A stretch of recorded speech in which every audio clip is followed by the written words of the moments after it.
Սուրբ երկիրը կիրակի տոնել է նոր Հռոմի պապի գալուստը։ Վատիկանում Լևոն 14-րդի երթմնակալությունն է եղել։ Պոնտիֆիկոսը Սուրբ Պետրոսի հրապարակով անցել է պապոմոբիլով ողջունել հավատացյալներին և պատարագ մատուցել։ Կաթոլիկ աշխարհի առաջնորդը ստացել է պապական իշխանության խորհրդանիշը Ձկնորսի մատանին և պալիումը ոչխարի բրդից պատրաստված թիկնոց ասեղնագործված խաչերով։ Սեր, միություն, համերաշխություն է մաղթել նորընտիր Պոնտիֆիկոսը աշխարհին, առանց դրանց աշխարհը չի կարող խաղաղվել, վստահեցրել է Լևոն 14-րդը։ Եղբայրներ, քույրեր, սա սիրո ժամն է։ Ես կցանկանայի, որ մեր առաջին մեծ ցանկությունը լինի եկեղեցու միասնությունը, միասնություն և հաղորդություն։ Սրանք են աշխարհում հաշտեցման հիմքերը։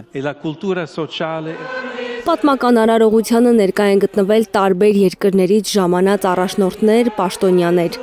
Նորընտիր Լևոն 14-րդը ավելի քան 150 միջազգային պատվիրակությունների է ընդունել։ Հայաստանի նախագահ Վահագն Խաչատուրյանը ևս ներկա է գտնվել պապի երթմնակալության արարողությանը։ Կադրերում երևում է, ինչպես է Խաչատուրյանը մոտենում ու շնորհավորում նորընտիր պապին։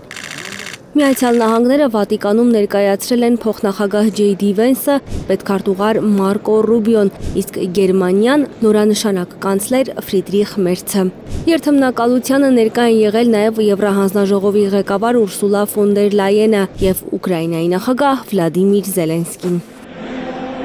Պապի աղոթքների մեծ մասը հենց խաղաղության համար է։ Խաղաղությունը պարգև է, ասել է Պոնտիֆիկոսը, մատնանշելով այն արյունալի իրադարձությունները, որոնք կատարվում են աշխարհի տարբեր անկյուններում։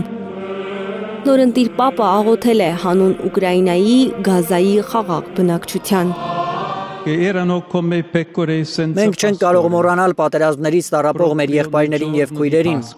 Գազայում երեխաները, ընտանիքները և տարեցները սովամահ են լինում։ Մյանմայում նոր ռազմական գործողությունները փշրել են երիտասարդ անմեղ կյանքեր։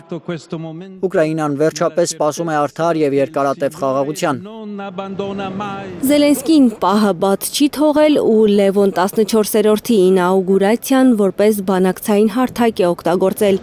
Նա առանձին զրուցել է Միացյալ Նահանգների փոխնախագահ J.D. Վենսի հետ,